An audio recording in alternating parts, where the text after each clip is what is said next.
Yeah. Didn't see that when you coming, did ya? I'm not going back on nobody's private jet, because I hear about these. No. Def Leppard was in the next studio. Okay, let's go. 1, 2. I went, oh my God, this is live. With Mick Jagger. Yeah, Mick Jagger. They just did Live Aid. Has anybody heard about a holiday? I need a holiday. Could you put that gun down? No, I don't want to die. And there was 4 rows of Harley Davidson, and in the middle, there's a big fucking pink Cadillac, and guess who was in it? Elvis Presley. Am I dreaming? No, don't come round to my house. No, you would be shot. Oh my God, it's Paul McCartney. Because I did Tina Turner and Mick Jagger. Marvin Gaye. I said, yeah. I said, how can you not get fucking with that, man? I mean, where does drummer get this stuff from? I mean, my God.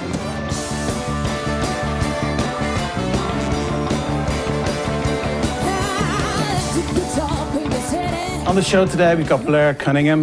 In my view, one of the best drummers in the world. Played with everybody from Paul McCartney to the Pretenders, Sade, Tina Turner, Mick Jagger, amongst many, many others.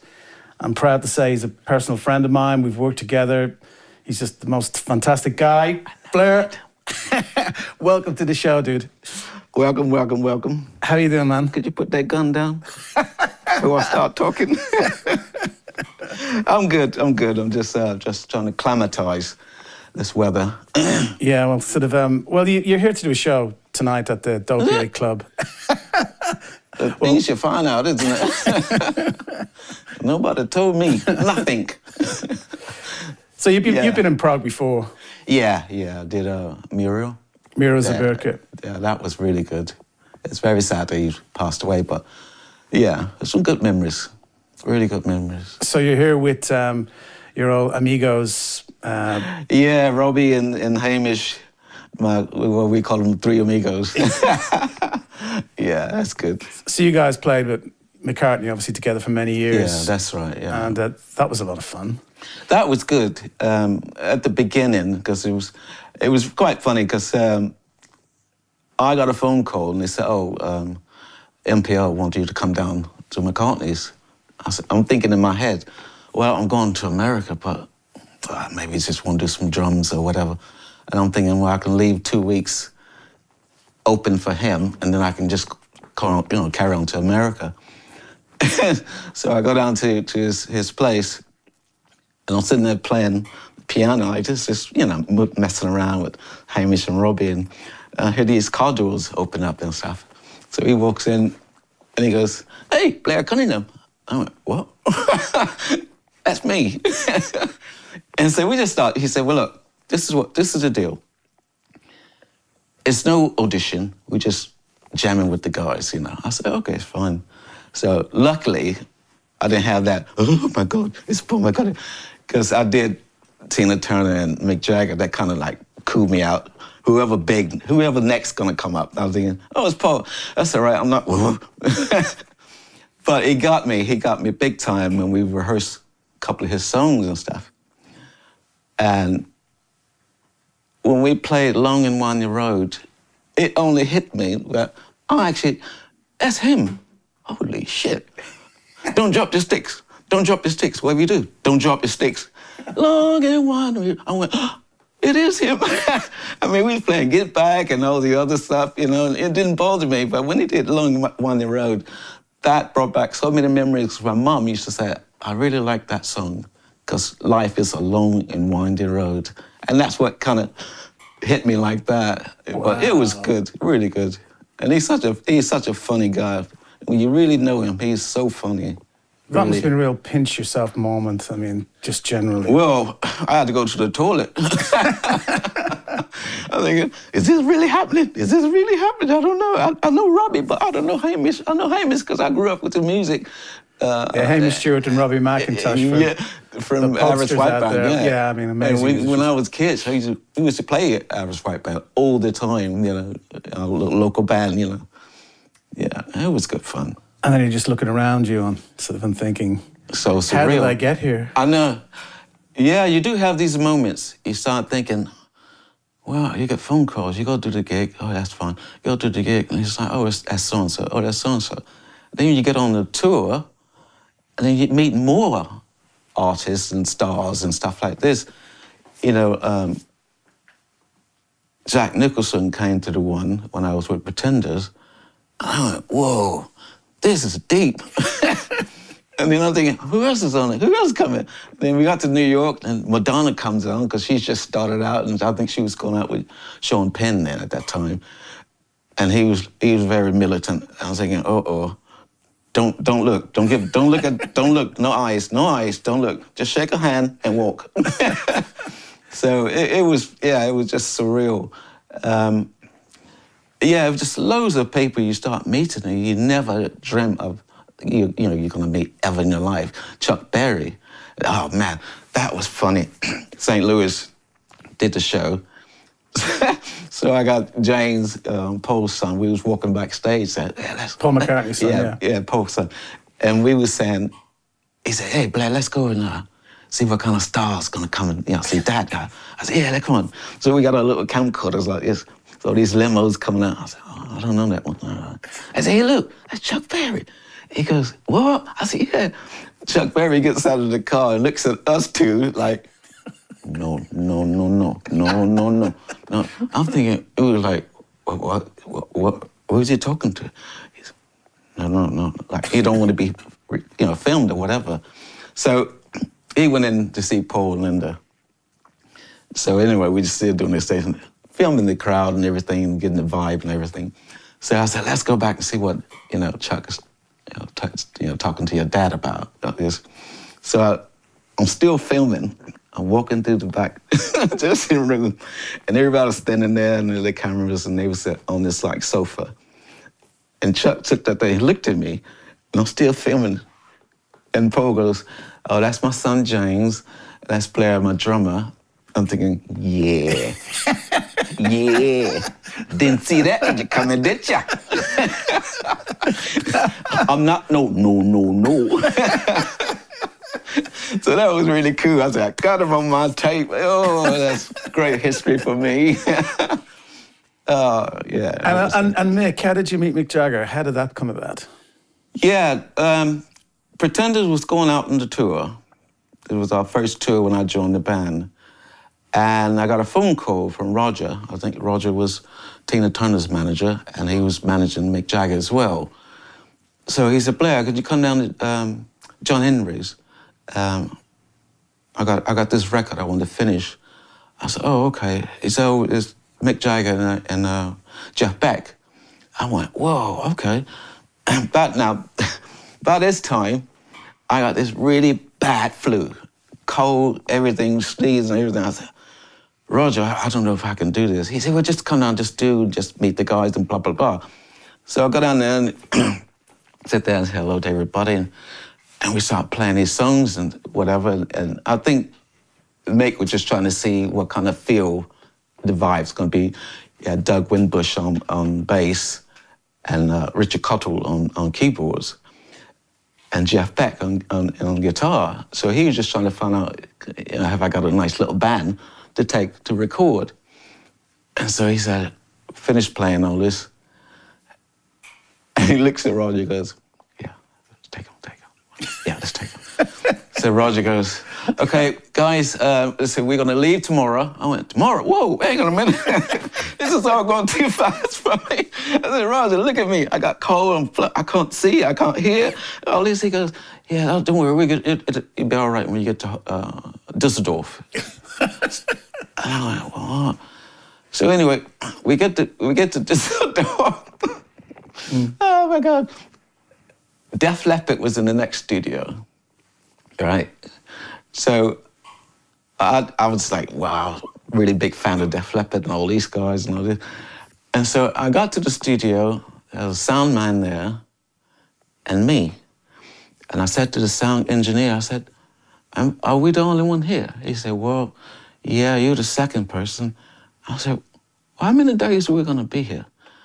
He said, well, I got 4 days, then I'm gonna go back. I said, 4 days, okay. Well, he told me 2.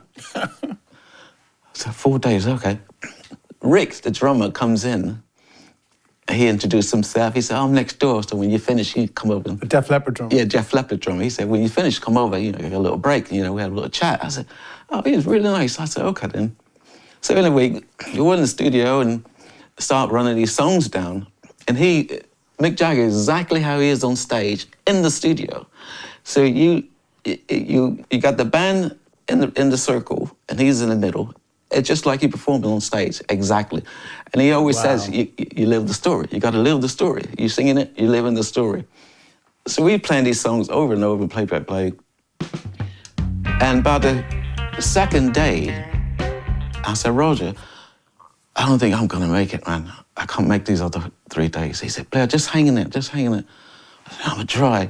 So, and then right when he said that, Mick Jagger walks in. He said, hey, Blair, great, you're doing a really good job. I'm sorry about the cold, but I really got to get this under my belt.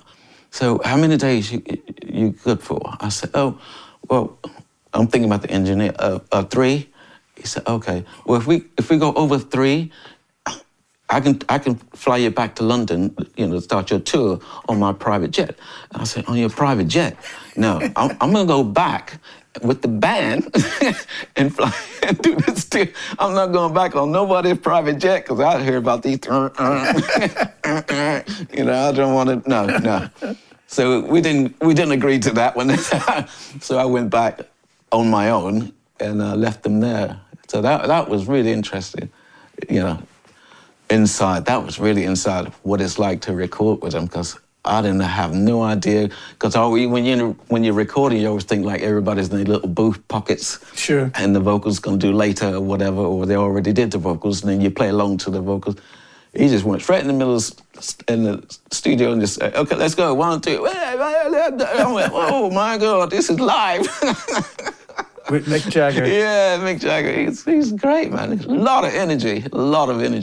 I mean, Tina Turner as well, obviously. She was good.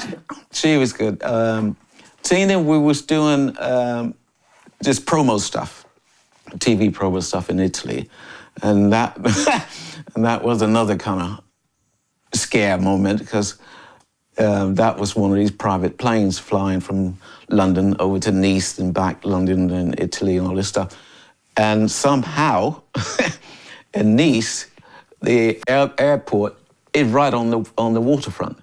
So you come over the mountains, go out to the sea, turn around to go back and to land.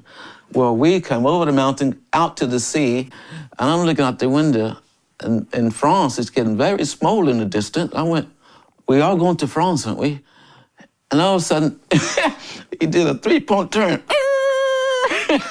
And when he turned that plane, the window, all I saw was water, and I just stood on the window like this. I went, no, I don't want to die.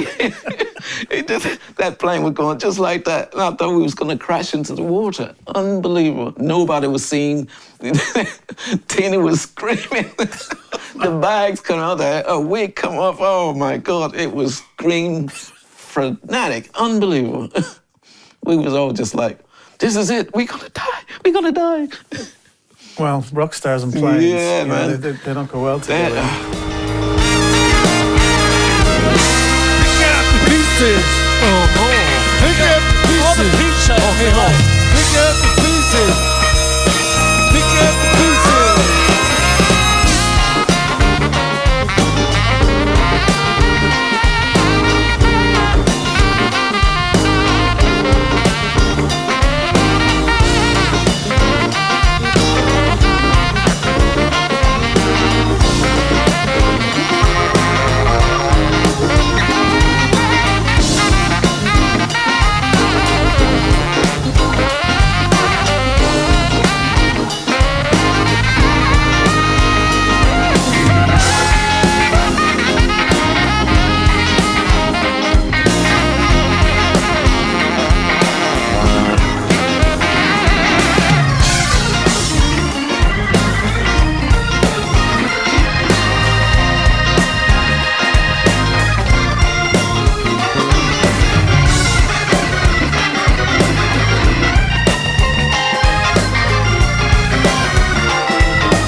And then also Sade. Sade was good, yeah. She was my first band, Haircut 100. We split up. Sade came on the scene. They didn't have a drummer, so they had just did what the Bob Geldof thing. Aid. Boomtown Rats, yeah. Live Aid. Live Aid. They just did Live Aid, and when they came back, they had some days to rehearse and do some tours. And she said, Blair, we don't have a drummer. Could you come in and drum? I said, I can help you at the moment, but at the moment I'm going through a lawsuit. I can get you so far, and that's it. I can't join you straight away because I'm not mentally there. So that was good. And then they just kept me going and kept, did tours in America and Canada. What was the lawsuit? Oh, just you leaving a band, the record company and bands. Oh, right, one of those. It's one of those, if the band leave a company, oh yeah, right. And it's always that saying, ain't no need in going to court looking for justice. Oh, you're gonna find it's just us.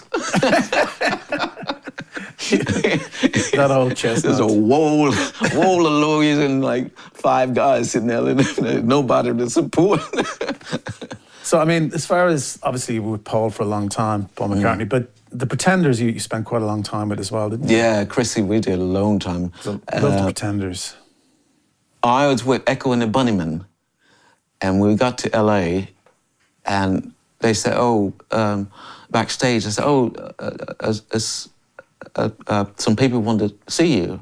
I said, I'm thinking like autograph or something, I don't know. Next to Chrissy and I'm trying to think, who's the producer? I forget his name now.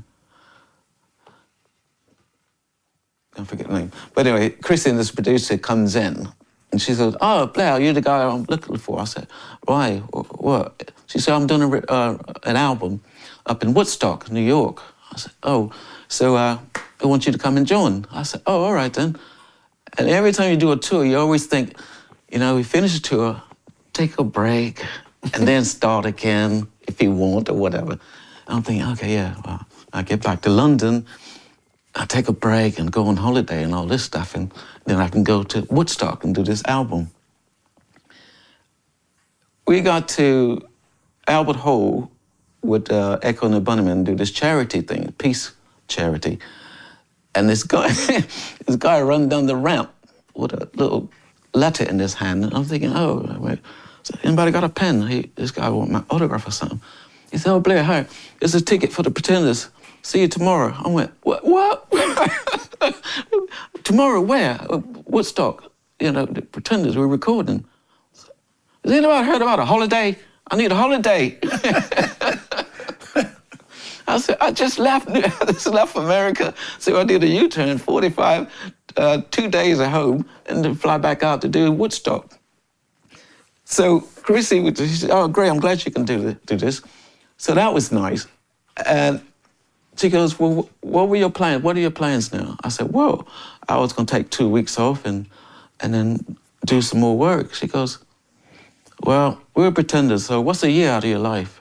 I went, what's a year? We're going to be in the studio for a year. She said, look, it's rock and roll. It's not 9 to 5. We don't walk around with suitcases and a necktie and all this stuff. That's rock and roll to me. So it was like Woodstock for a whole year. Wow. And then 3 years touring. Oh my God. Yeah, that was... So is that when you first met Robbie? Yeah, that's right. Yeah, that's the first time I met Robbie. Robbie, I think we was having this conversation yesterday.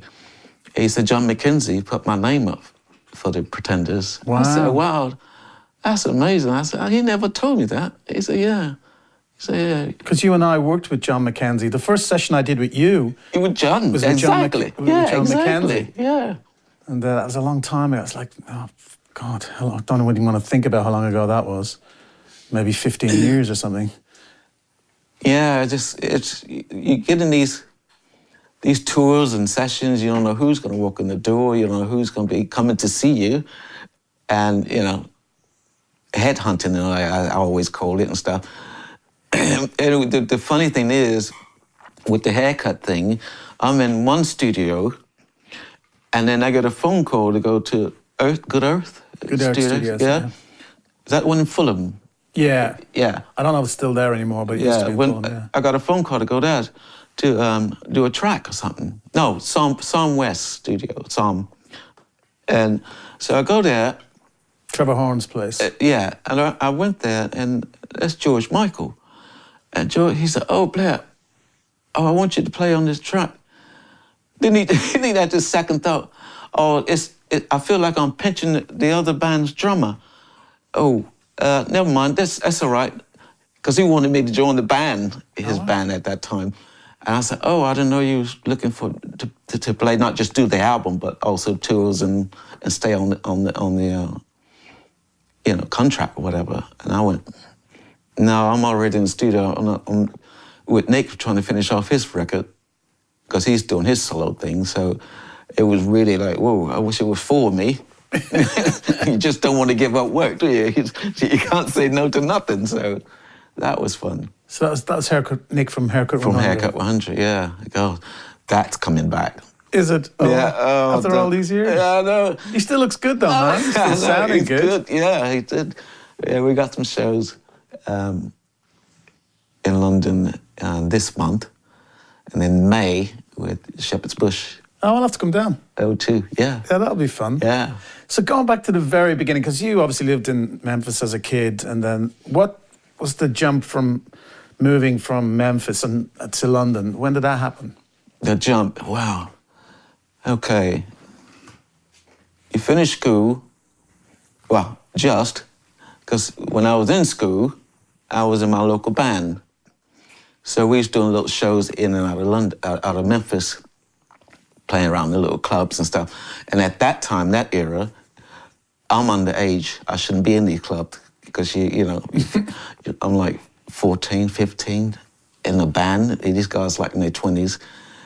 And so when we're doing a club gig, they always have a plainclothes policeman walk in and just suss out the place and whatever. Blair, get in the dressing room. Red light. I went, oh. Sit there, wait. Okay, it's clear, you can come out now. Go out and do the gig. It was great. So that was my little young youth thing.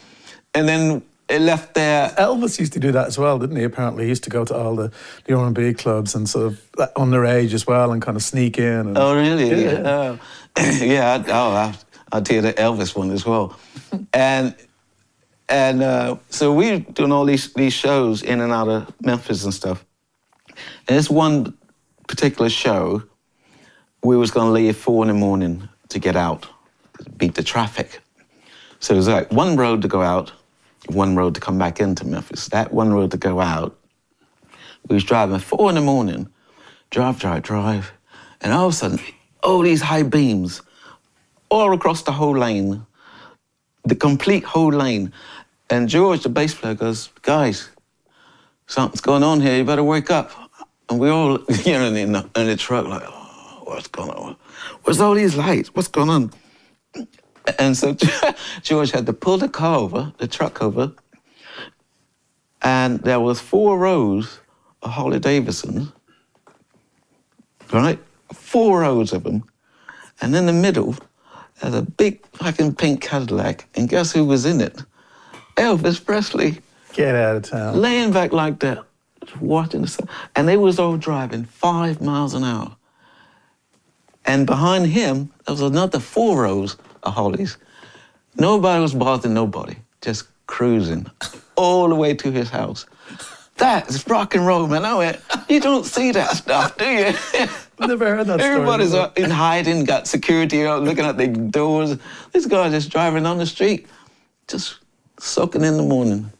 So growing up in Memphis, obviously, like it was tough as well, because, you know, I mean, there was obviously a lot of sort of, dare I say, race issues there as well at the time. And you had a couple of runs in, if I remember rightly, stories you've told me of people pulling up and, you know, beside you. God, yeah, because when you're doing late night session recording stuff, so you're tired, you think, like, oh, where can I just go and get a greasy spoon, something to eat, just to stop the gremlin, because you're so tired, and you got to start again the next morning, 10.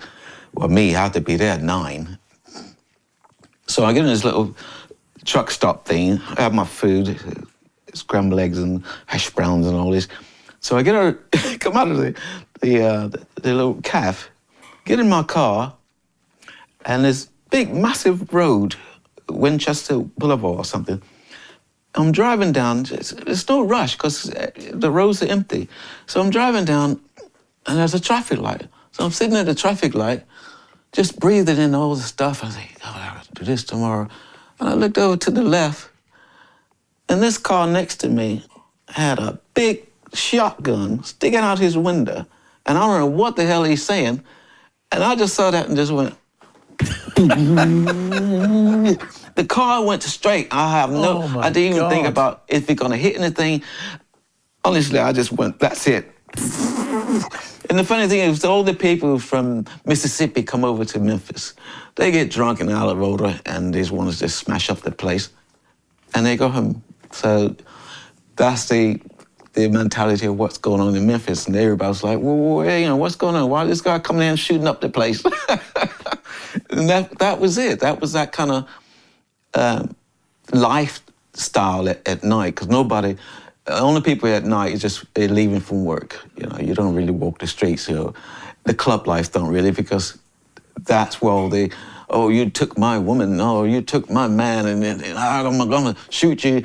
Oh man, the Soul Children from Stax. Blackfoot is his name, and my brother Bobby, they was doing a show in Memphis, and Bobby and Blackwood were sitting in the car park, just talking about life or whatever. Oh, what are you doing? Oh, I'm doing a chat. And all of a sudden, Bobby said to me, he said, Blair, we were sitting there talking, and all of a sudden we heard this pew, boom, pew, boom. And he goes, but it was like bullets ricocheting off the car. Somebody's trying to shoot them. I went, what? He goes, yeah, we heard this pew, pew, pew, pew, pew. And we just look around like, what's that? And Blackfoot goes, man, they shooting at us. Let's get out of here. In the car park. And that's Memphis. Nobody go out in clubs. Nobody just walk the streets. You just do the job, go home.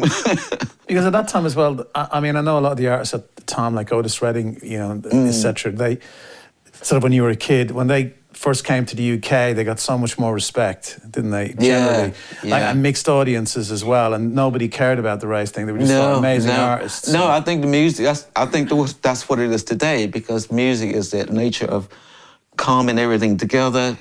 You forget about all that crap and rubbish that's been going on in your life. You just want to be happy, and that's what all the music is about. And the thing is, when I was growing up, when I was like, I don't know, between 9 and 10, whatever, Stax, all the artists in Stax, when they want to go out and do a tour, they have all the buses and outside the studio. Everybody in the town come to see them off. Where do you see that nowadays? You don't. You just wave them off, thinking, have a great tour, see you later, and all this stuff. And all the Stax guys, the musician gets on their coach, and they drive off, and everybody in Memphis is like, bye, bye, bye, bye. God, can you see that now? You just can't see anybody waving them, artists, you know. So what was the moment then that you decided, though, did you kind of purposefully move from Memphis to the UK, or did you just evolve, or was just a sort of... my local band, we did one recording, and then after that, the Ardent Studio is where all these recordings started. And they said, oh, Blair, you know what? We need a house drummer if you're up for it, to record, you know, all the bands and stuff coming through. I said, yeah, oh, I'm there, man. And Ron Capone was the engineer. Oh, he was a lovely guy. And he said, I can teach you all about the desk and everything, because you know, you're the first one in, and I can just show you before all the other guys come in. That was really nice, and he was really helpful. And so anyway, I was doing all these sessions and stuff. We were doing like 2 albums a week on artists and stuff, which is really insane. It was really just so much music. And David Cochran, he lived in London for, I don't know, since '74, I think it was. So when he came to Ardent, he said, hey, man, I wanted to bring you over to London.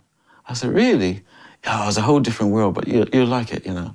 You work shitloads of money. I said, yeah, but what am I do? I mean, he said, oh, no, don't worry, we just go and just have a look, you know, play with some guys and all this. So anyway, that was my ticket to go to London. Right. If it wasn't for David. Wow. Yeah, he was a bass player. And he's a bass player, and Robert Johnson. It was just the three of us. And we did Close Personal, I forget the name of the album now. But it was Robert Johnson. It was just me and David and Robert playing on it. Yeah. Amazing. So that was my ticket to England. And boy, did I change. I went, whoa, whoa.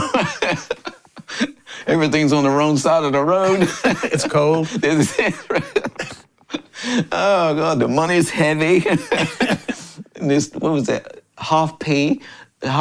I went, what would you do? He said, don't. And I was just this real tourist, like, save. I was like a hoarder, just keep that, I'll keep that. No, I'll keep that. I don't know what I'm gonna do with it. And so David goes, he said that, you only allow a certain amount of money out of England to go back to America. I said, really? So what I'd done is what my mum told me off. She said, don't ever send cash to this address. She goes, I said, well, I wrapped it up in aluminum foil and everything in an envelope and packed it up really nice. She said, yeah, but that's a lot of money. It can get lost. I said, what else am I doing? David told me I got to send the money off, and it was just, everything was so confusing. But yeah, that was funny. I still think it's hilarious, really. And then David, he said, okay, Blair, let's go into London. He said, there's no big high rise, forget about America, everything kind of low. I said, all low, and blah, blah. I said, yeah, okay, fine. So it took me to Trafalgar Square. Trafalgar Square. Then we went to,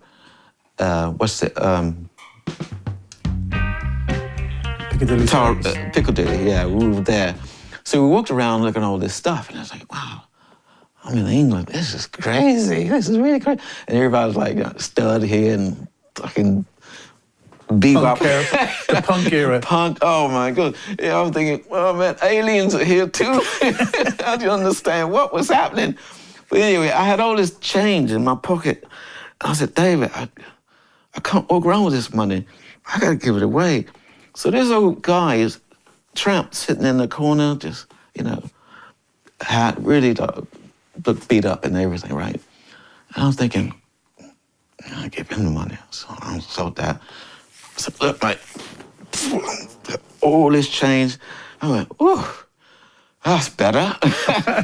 So Dave and I just walked down the road, just about 5-10 paces.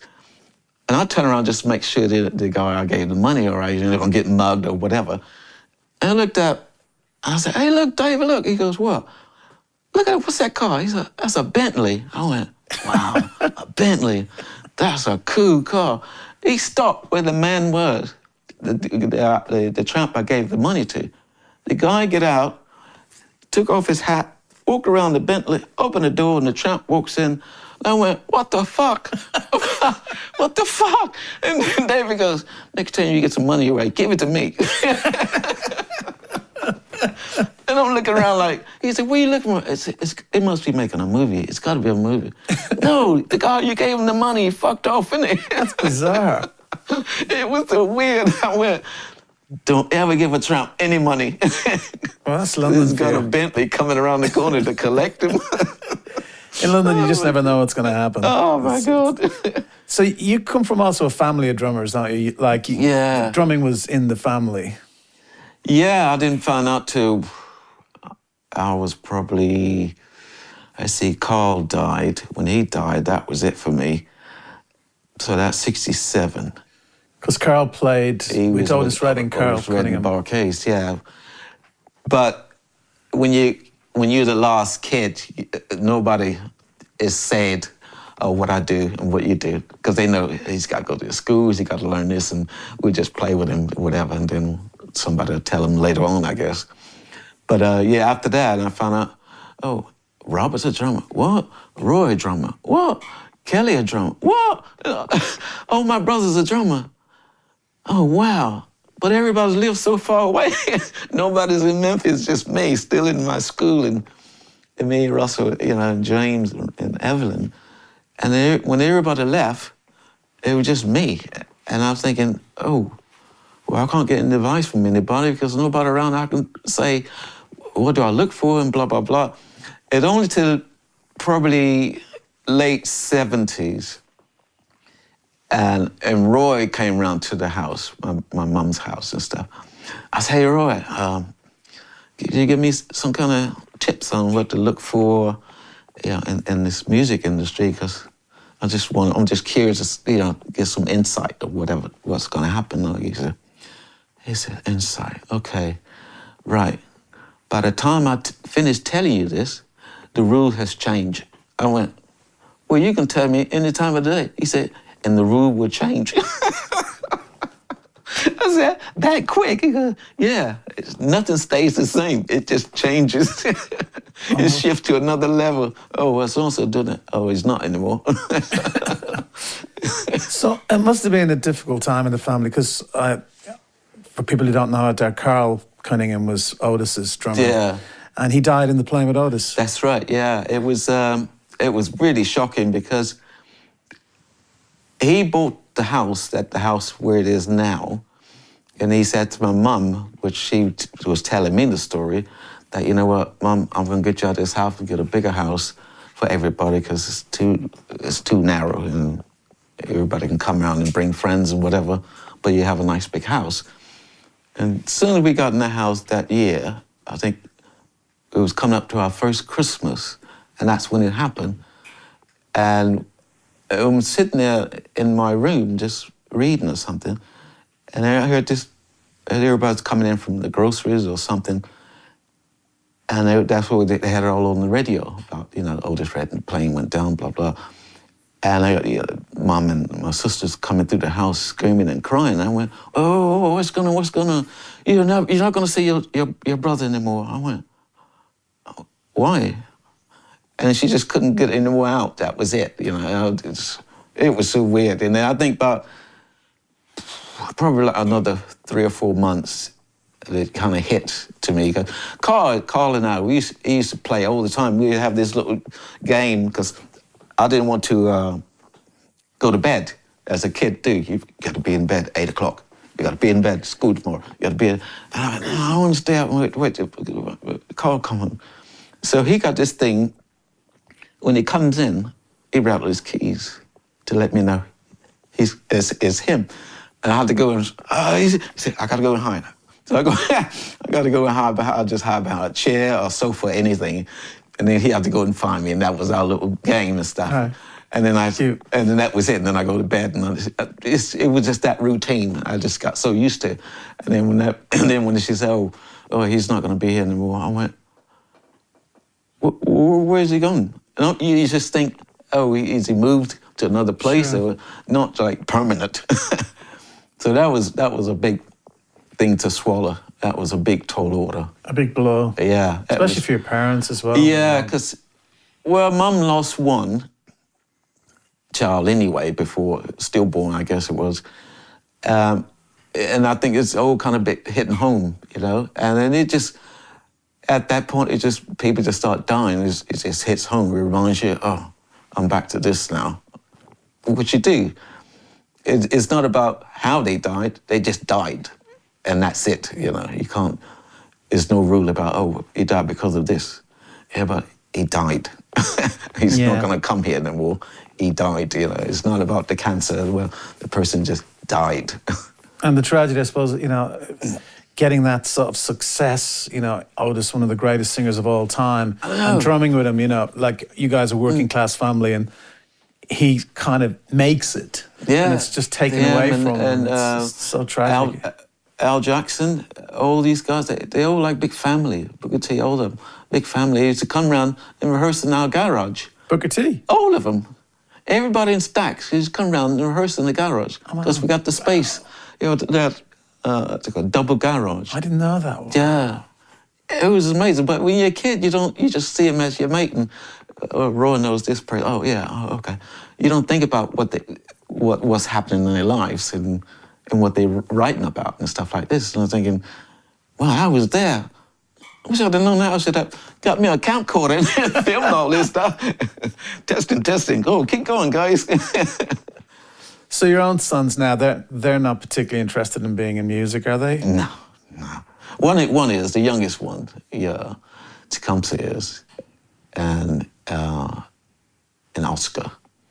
They like that. Oscar's, he's doing his whole writing and everything. Really? Yeah, he's got his laptop and that's his studio. He's got a laptop. He have a moment, plug in, dot it all in, go in the studio and plug it in and mix it all in. Because most artists really don't want their kids to be in the music industry generally, don't they? Because it's such a tough world, isn't it? Yeah, I think it's their choice. They know if that's the field they want, because knowing that, you can't really say, it's going to be hard work. Any work is hard work. Sure. It doesn't matter. But are you going to be able to put all the time and the effort and the sleepless nights and all this stuff where you do, like, oh, it's 7 in the morning. Well, you're in the studio. You got 2 hours to get there. Oh, really? Oh, okay. Where's my keys? Records that changed your life.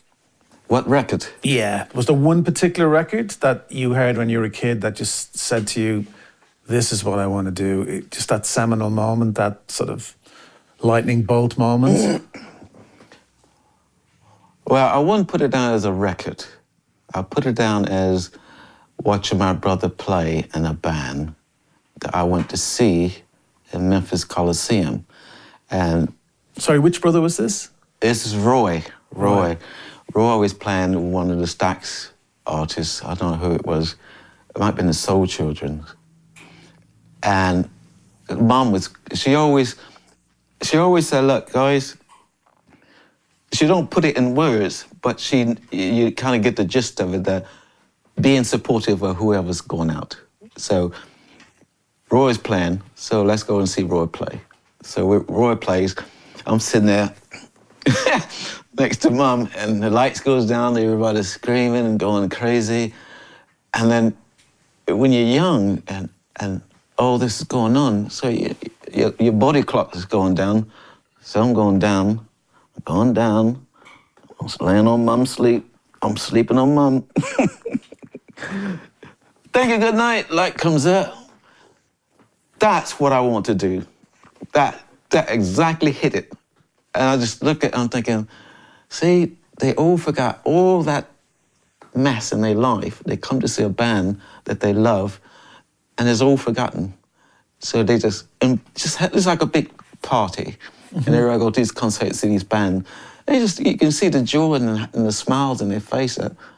Thank you for being here. It was that kind of thing, that moment, that, Rob, I'm glad you was here, man. Oh, you really don't know what I've been going through.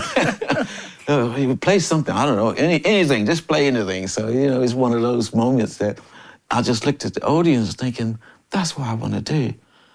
And I said to my mum, she said, I already know what you're going to say. I already know what you're going to say. But it would be nice if you do something that you can fall back on, I said, fall back on. If the music don't work out for you, fall back on. So I said, oh, okay, I'll find something. So when I finished school, I was doing this accountant's thing or whatever. I was quite good at being an accountant or whatever. So I took this 18-month course, and I went, 18 months? What's how many years that's out of a child's life? You gotta be crazy. Okay, Mom, it's all right. You tell it's 18 months. It's 18 months. Oh man, I cried all the way to the place.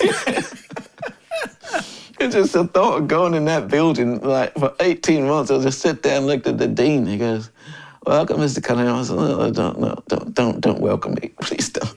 I'm crying all the way here. And so he goes, "Okay, we're gonna sit down and do this, blah blah blah." And every time, because it was hot, the windows up, every car go by, I was thinking, hey, that's nice. And I hear all these stacks, music, who's that? Carla Thomas, Rufus Thomas, all these. You know, I was thinking, oh, yeah, that's what I want to do. So I gave it 4 months. It wasn't 18, but at least I got 4 in. So and then Dean goes, I said, Cunningham, you're not really into this, are you? You're doing really well. It's amazing how fast you pick up all that. I said, yeah, but he said, you're just not into this. I said, no. He said, I know you come from a family of drummers, and I know. I tell you what, let's go. What if I come around to your No, don't come around to my house. No, you would be shot. You would be shot. Honestly, if I come around your house and talk to your mom, no, you don't need to talk to her. I'll talk to her. Please don't come around my house. He's trying to persuade. You're gonna persuade me, I guess. I don't know. What are you gonna say to her? But I said, Mom, you know, I gave it 4 months, and I'm not really into that. You know, I think I'm going to the music side. She said, that's fine. It's all right. But at least you tried and you did something, that kind of thing. And I was just thinking of that man coming in. I kept looking down the road trying to see if I see his car, just in case he's just gonna show up unannounced and stuff. It was very harrowing, but yeah. So I mean, when I saw my brother play and the lights went down and the roar of the crowd, I went, that is what I want to do, because people really are happy because you're performing and they're all just digging it. They're just really getting into it and all this. I went, that's great. Now they got to go back to their 9 to 5 and pick up all the crap they got to deal with, you know, and stuff. And I'm thinking, oh. But yeah, music is the heart and soul of life, really. And your first kit, did you inherit anything from your brothers? First kit, no, because it was always a kit in the house. It was a Roger drum kit, always there in the garage. And I used to go out there and just, and I played to records, all the records I liked. James Brown, always the first rhythm that if you get,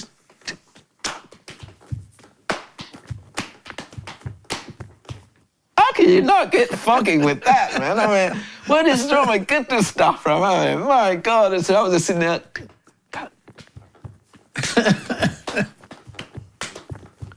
Oh man, and then all of a sudden, I start adding things to it. So I'm thinking, oh, I got a little more space. So I start creating this extra stuff and stuff.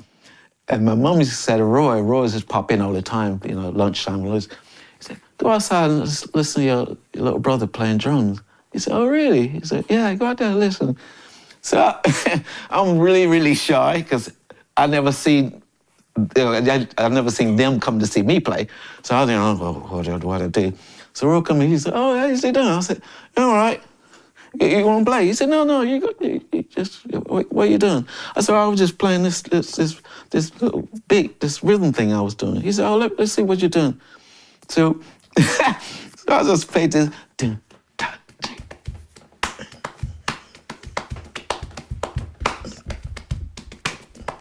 Like this, right? So he comes over, he goes, oh, okay. So let me show you something. So he gets he add other stuff to it. I went, whoa, you're confusing me now, man. And Roy, I always looked at the Roy because he does stuff it just comes out somewhere else. And I went, well, it's the same groove. How you think that? It's that thinking thing, way ahead of the songs and ahead of the beat and stuff. And I always look at him like, he's my mentor. Fuck it, he's my mentor, but I can't pay him. I can't pay him, he got his own life. So yeah, it's just the way he does things. And I should go and see him, Roy play down at B.B. King's club in Memphis. And he used to say, he'd see me up there on the balcony thing, kind of the next level up. He said, he's playing like this, he said, just play, all in time, do this. And I went, well, hey, come on, come play. I said, oh, okay. So he does this thing. I don't know how he found the break, wherever the break in the song, which is not a break, but break for the drums, for me to take over and not lose the beat thing. And I went, whoa. Okay. So I'm in with the band now thinking, oh shit, how are we gonna end this song now? Because I'm just playing the groove for now. I had no idea what's going on. So he goes off, and I'm thinking, well, I'm only doing one song, I'm not. You want me to play the rest of the night? Oh, that's a real bad deal, dude. And I was sitting there playing, and our next song, I went, the next song, well, where's the next song? I don't even know the set list. They're just calling out these songs. I went, yeah. And then the bass player goes, just go like this. I was like, oh, okay. I'm looking over, where the hell is he? Where the hell is he? Where is he? Roy, get back up here. And he's sitting in the bar drinking. You're doing good, son. You're doing good. Just sitting there having this little drink. Just keep going, keep going. I think that's kind of what's great about yourself and Hamish Stewart and Robbie McIntosh. It's like, we've worked together before. I've worked with you guys, a great privilege and pleasure. But you never get phased. It's like you guys are always too cool for school. I mean, you always keep a calm demeanor. I suppose you have to when you're working with big stars. You can't stress out and lose it. You've got to always be able to try and pull it back and it's no with ego. the punches. There's no ego. You just go with it and let all the other big time throw their divas, because I don't know why, but it was just so funny because you see. One example, Robbie was really funny. He said, Chrissy Hine from Pretenders, and we was in the studio, and she got this song, Hold the Candle to This, I think it's called, and she starts it. So when she starts it, she just goes, Robbie, well, where's one? I was thinking, whoa, I got to sing. And I did, because she comes on the up. And Robert goes, I can't get it. She goes, well, Blair got it. I'm going to make sure I get my bit. Well, he goes, you got to count this in. She goes, no, you don't worry about it. Just watch me. And she went, count to this. He goes, I have to drop in when the drums come in. I can't, I gotta go. I gotta find, you gotta go 1, 2, 3, 4, It was still weird. It was like a scratch record as she goes into the rhythm. But it was unbelievable. It was a lot of schooling going on there. Because the whole thing about, you being a kind of drummer and session drummer and touring drummer is your face has to fit. You have to be able to not only be a great drummer, but you have to be able to work within their whole environment. Yeah. Like mentally and emotionally. It is. You have to have good emotional intelligence as well in these situations. Yeah, because I think when I got involved in any different bands and stuff, I got to find the weakest link. And just home on him thinking, well, he definitely don't know what he's doing, but I'm gonna stay with him. He's gonna be my buddy. Weakest link, you and my band. So, like, what was, obviously you've done thousands of shows, but what was, I often ask this question, but what was worst gig, best gig? The worst gig? Yeah, with the most stressful kind of everything going wrong, and then the best one, the one that was just The one perfect. was really weird that stood out is I always find that if the bass drum, that's what it was, the bass drum head went. So straight away, the floor tom is my bass drum. So I don't know how long it's going to take the sound guys to work it out, because he's trying to find out, I'm having the bass. Where's the bass? Where's the kick? And I'm doing like this. I'm kicking it to the side. You see? It's nothing. Who was that with? It's Pretenders. Because the monitor guy was trying to work out, what, you don't hear? I said, no, there's no bass drum. And he comes up, he goes, oh. I was like, And this is a big show you're doing. it's in the stadium, right in the middle of the gig. I'm thinking, oh God, not now. Why did this have to happen? So then he kind of clicked. It took about a minute or two to click, like, okay, floor tom is your kick. I say, yeah.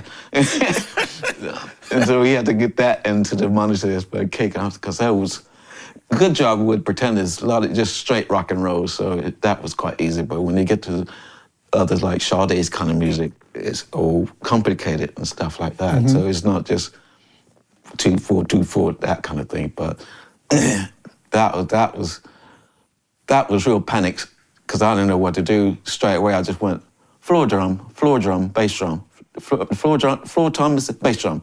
And I looked at the guy, he didn't know what was going on. He was just so sad. But my most exciting one, there's too many of them. I know, it's a lot to pick from. Too many of them.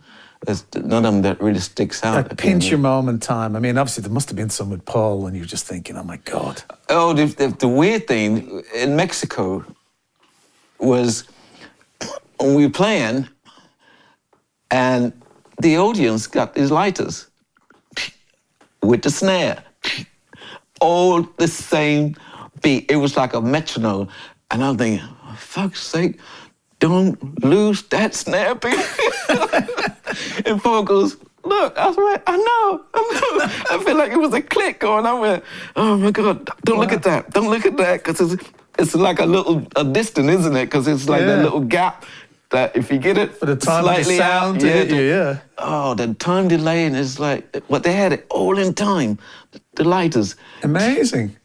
Oh, Never heard of that before. Wow. All of them, the whole stadium, it was unbelievable. And even with the ballads and stuff, it's like stars, all these little stars in the audience. And honestly, you just lose yourself thinking, God, just listen to the music and just look at the stars. It was beautiful, really nice. Yeah, God. And sort of getting towards the end here now, but if you were to put your dream lineup together, now that excludes obviously Robbie and Hamish, who I know you love playing with, but if you were to kind of put a dream lineup band together of everyone you've played with over the years, who would it be? Players-wise. As a band. Put and them a all singer, in you can have anyone you want.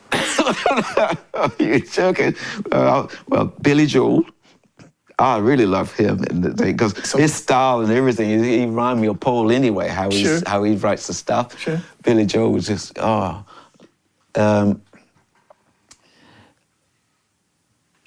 it's difficult. Paul as a bass player, maybe. Paul as a bass player, because he's a great bass player. I tell you, he's phenomenal. It's unbelievable. People, you just don't. We was doing Hope of Deliverance in the studio. And he just broke out into this reggae, complete different song. And he's playing it and he's looking at me like this. And he started laughing because, Blair, wait, get out, man. You were like you was transfixed. I said, I never seen that kind of playing before.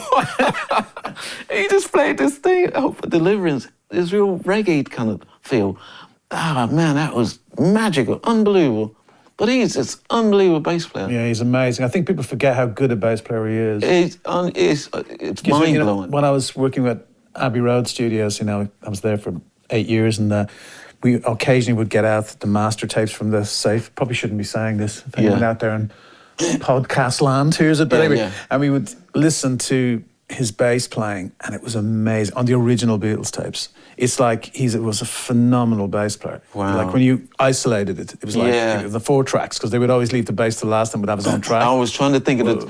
It was a track he played me of the Beatles.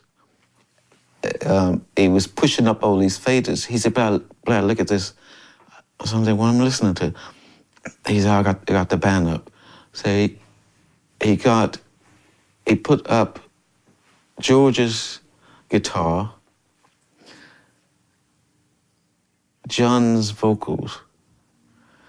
And when he pushed up the drums, it was all way behind the beat. It was so weird. I went, it sounded like, is he gonna make it? It was too weird. Then all of a sudden, he put his bass and John's guitar, and the song was all in time, the vocals and everything. I went, what? How did that happen? It was unbelievable. But he just put them up slow one at a time. And I went, oh, you got to overdub. Is that? And I was trying to think, what track was that? played me. But God, that was unbelievable. They must have so many recordings. Yeah, I think with the Beatles, I think people forget, you know, a lot of that came from the tightness that they got when they were working in Hamburg in the clubs. Right. In those Hamburg clubs, months and months and months playing together, doing 4-hour sets, you know. They just became so fabulously tight together as musicians, you know? Yeah, that's pretty much the birth of it, really. Just those clubs that keeps you really tight in because it's just that minimal crowd. And I always say, stay in the circle. Because you stay outside the circle, you lose yourself thinking like, oh shit, how do I get back in? It was one of those tracks we gonna do, is Drive My Car. We're doing this live in the tour, and people hold up these signs and you start reading them. And I made a mistake, start playing. And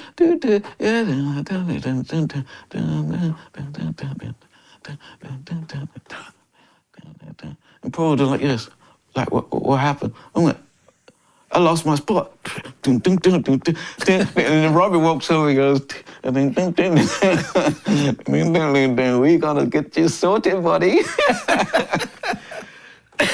And the next day, sound check, Drive My Car. I said, see Blair gonna do that again.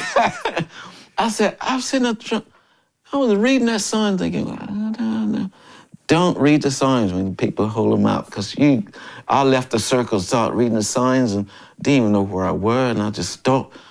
Oh, that's in the verse. Well, you don't stop in the verse. What are you doing? It's no beep, beep, beep, beep yet.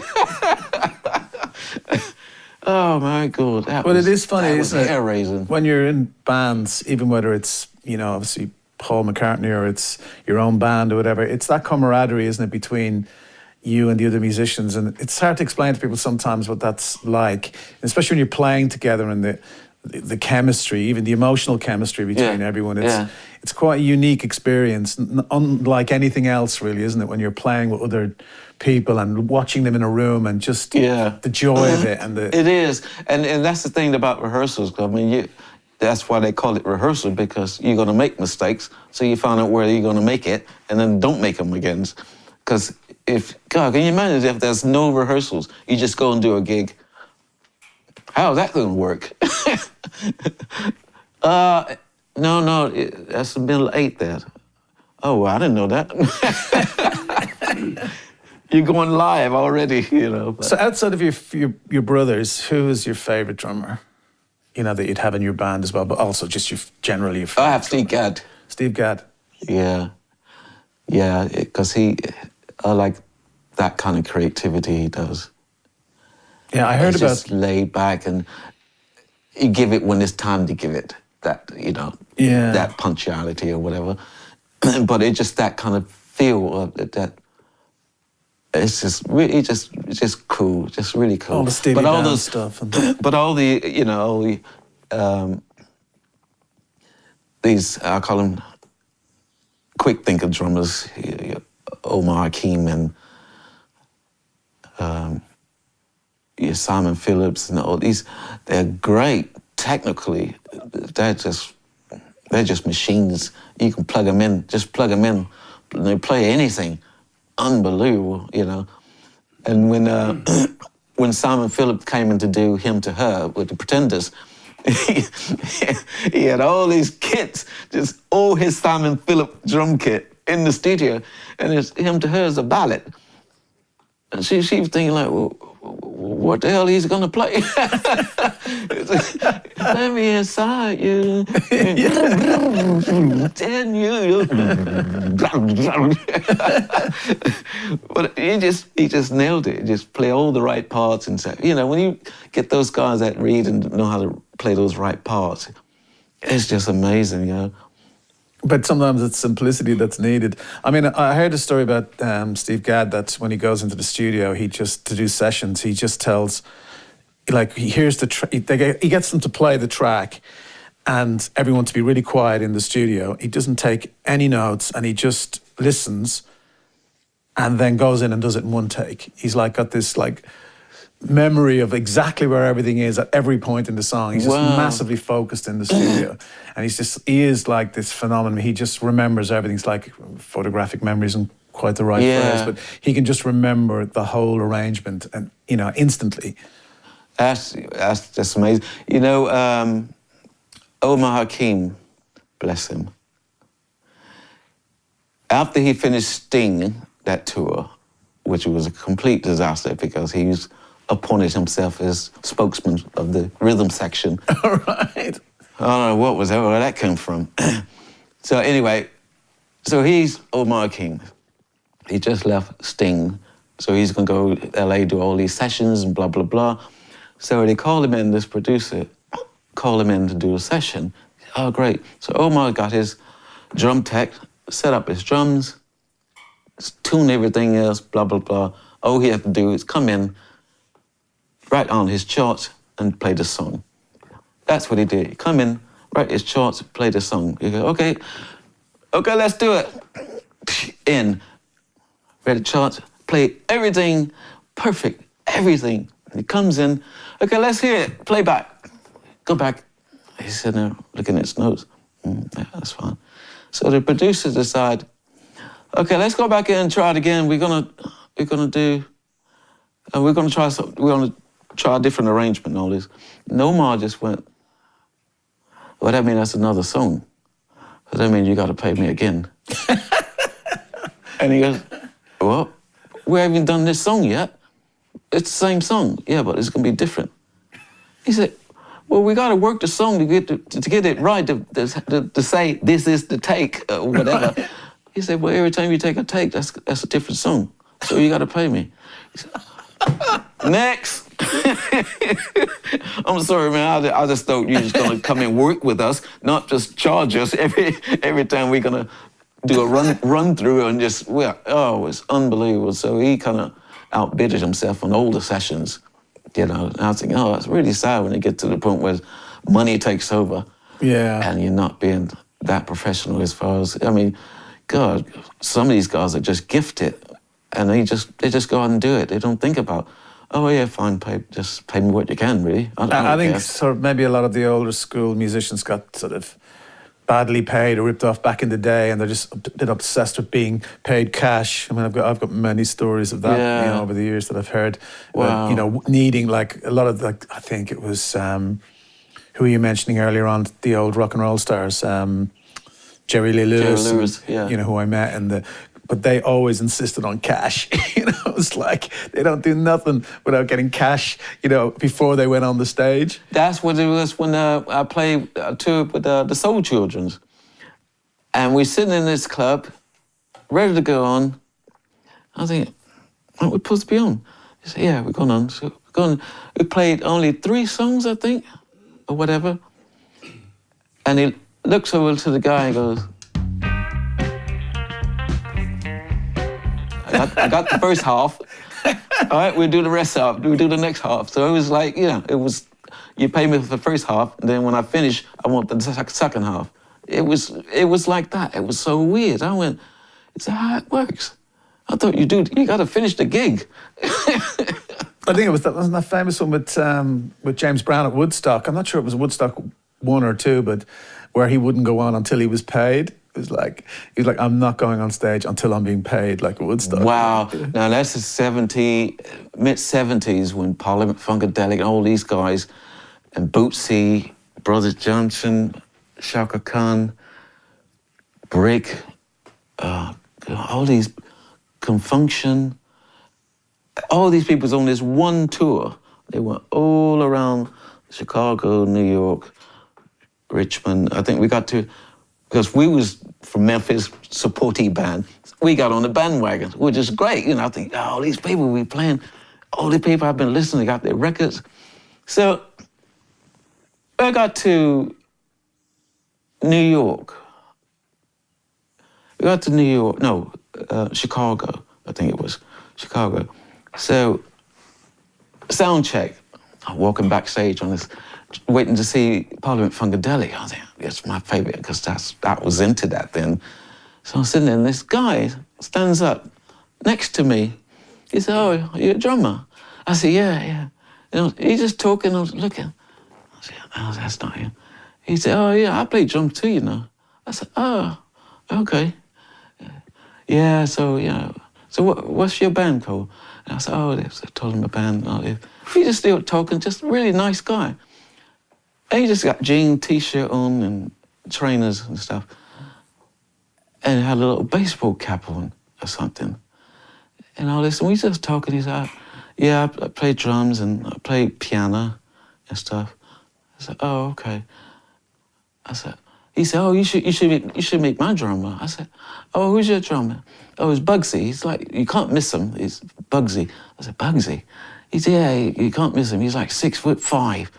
He always walk around with a big cymbals, case of cymbals around his shoulder because they're very expensive. Drummers carry cymbals in those days. So I said, oh, I can't miss him. So he said, yeah. I said, oh, there he is. And so lights going down, get ready to go on stage.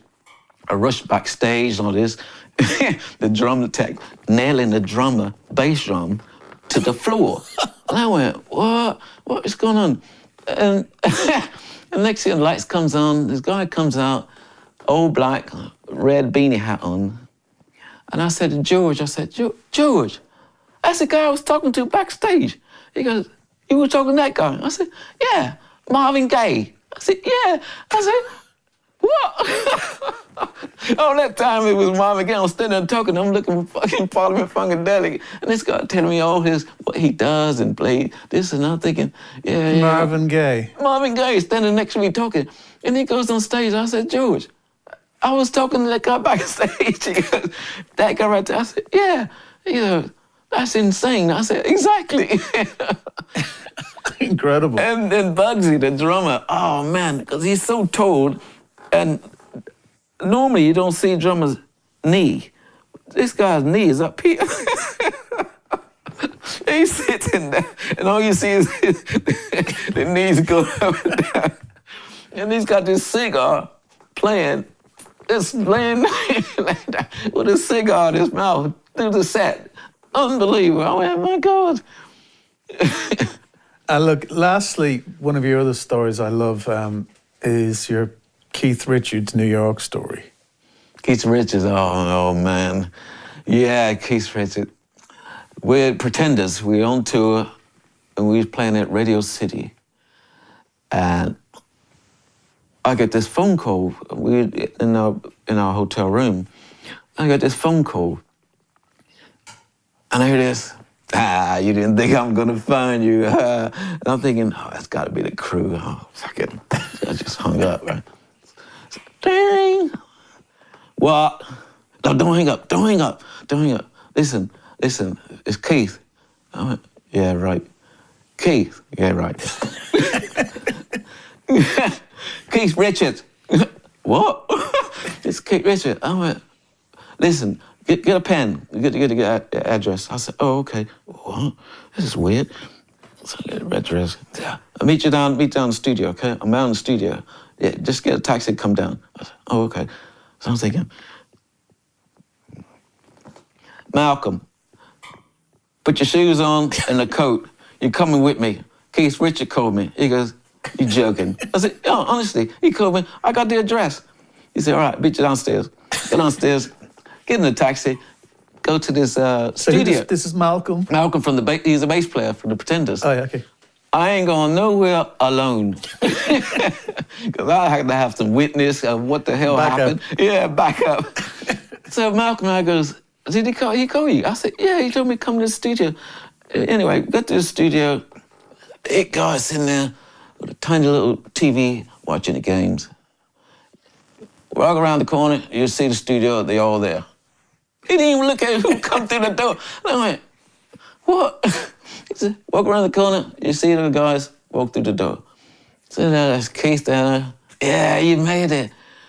I went, this is surreal. What the?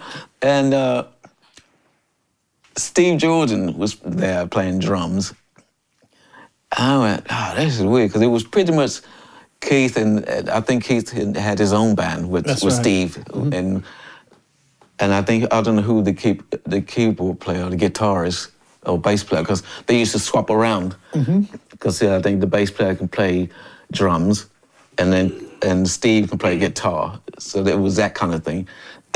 So we were sitting there just playing all day, or all evening. Then it was night. Then it was morning. And I said, Malcolm, I think we should go because we got a gig tonight. He said, don't worry, there's no sound check. I said, we have to be there at 8 or 9 o'clock. I said, 8 or 9 o'clock? What, the next night? He said, yeah. So it's fine, just let's hang out. It's cool, isn't it? I said, cool. I'm fucking knackered. I can't see. So anyway, Keith comes up. He goes, look, guys, I know you guys you're hungry. Let's go back to my place and I make some breakfast. I went, what? He said, yeah, I'm just down the road. So we walk out of the studio. I'm waiting for get into a car or something. We're walking, and I went, it's not far, it's far. He said, look, watch this. He said, hey, man, what's up? Get off me, man, get off me. I said, see, they don't give a shit. It's New York. I went, they don't even know who you are. He goes, no, they don't give a shit. Hey, man, what time is it? Hey, man, get off me, get away. What are you talking about? The guy was just walking out. Mind you, he did look like Paris with Karen Bean, fucking him. He had all these, Johnny Depp. He looked like Johnny. He had feathers and all this shit coming out. He just looked a mess. So anyway, we walked back to Radio Tower Records. I think that was his place. And we was really, I wish I had a mask. I just didn't want to see nobody. You know when you're just tired, you're just like, yeah, I'm fine. So the security guy sits there, he just saw Keith and the entourage coming, he just like, open the door, let him in, shut the door. So I go upstairs to his little penthouse, and so I could walk in. His wife's sitting there, the door opened, the wife and the door was sitting there, and I went, and she started probably thinking, oh my God, what has he brought back to this place? She just grabbed the door and just licked it to the room. And Keith walked around. He said, "Oh, this is this place." It was like a little art gallery, and all these pictures Woody painted. I went, "Woody did that?" He goes, "Yeah, he's a really good guy. He's really good." I went, "God, look at the details." He said, "Yeah, he's really good." And I'm looking at it, I was thinking, "Well, you got a nice view because you don't see anybody because it's old roofs, which is nice." He said, "I got you guys hungry. I tell you what, I can do some kippers, scrambled eggs and kippers." So he had this. So that's Ronnie Wood you're talking about there, Ronnie Wood, yeah. Ronnie. So he decided to make us some breakfast, some kippers and scrambled eggs. I was thinking, what? So he had a runner, he went in the kitchen, put on his robe, tied up his thing, started fucking scrambled eggs and cooking. And we just sitting there, and Malcolm goes, "This is surreal." I said, "I don't know. Am I dreaming?" Keith Richards just making you scrambled eggs. Keith Richards making scrambled eggs and kippers. I went, man, what is happening here? And we were trying to get him to come to the Radio City. He did come on stage and play. He said, I don't know, I'll probably get some sleep, and all this. Well, it is 8 o'clock in the morning. And I'm thinking, God, let's just get back. I just want to sleep. Just too much. But no, he didn't come to the show. So I mean, so much amazing kind of life behind you, so much more to go. But what's next, sort of for you, playing wise? What's on the agenda for the next few months? I don't know, man. Well, you were talking about Haircut 100 again. Yeah, we did. We got. Somehow they dug them up again. So we're gonna do. It's called the something room, BBC piano room or something. Right. And we're gonna do three songs there, and then a full set in May. You gonna tour it? Push. I don't know. We just got an agency. I think they're gonna see if they can put a tour together for us. Might just be in England, or just be all over in America only.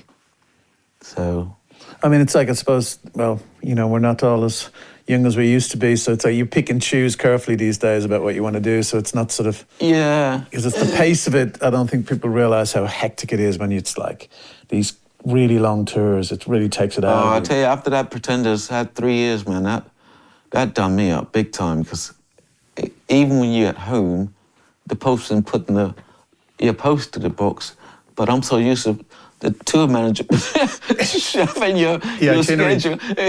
Your schedule. The sound check is at 4. A car will pick you up at 3. Blah blah blah. I'm thinking, okay, the tour's finished. And then every time a tour finished, if you see one crew member, any roadie somewhere walking the street, you think you're back on tour. I was thinking, Blair, you're not on tour. You're all right. You're fine. The tour's finished. And all these guys just walking around, just taking a break because they're going to start another tour. And I said to one of the crew, I said, how do you go from one tour, which is really mad, and then you go do another one straight away? He said, no, we just, you know. I said, well, what about your house? He said, we don't have a house. I said, what do you mean? He said, I got a boat, a little boat that it moors outside of New York. Right, that's his house. So you don't have to worry about no rent, no nothing, no water. Do the whole tour, come back, sit on his waterboat, even go out and then come back, and that's it. It's unbelievable. You live out of a suitcase. He's just living out of a suitcase, yeah. I remember the famous story of some particular road guy actually had his house decorated like the Holiday Inn. Because he was so used to it. It's like, he had his house like a Holiday Inn. Listen, Blair, thank you so much for doing the show. It's amazing hearing all these incredible stories. Looking forward to us gigging tonight again. We're playing a show tonight, which is going to be so much fun. Every man for himself. We'll be winging it a little, but it's going to be, you know, with Robbie and Hamish as well. It's going to be really fantastic. But thank you so much for doing it. You know, we got to rehearse now in a little bit as well. Yeah, we got a little bit of rehearsal. Then, you know, tell all the pop fans to calm down. Yeah, everybody. Calm down. Well, thanks, Blair. Thank you, man. Give me a hug. I love you, dude. All right, look after yourself. Oh, the world is coming to the end. Oh, the world. Oh, my God, it's the world.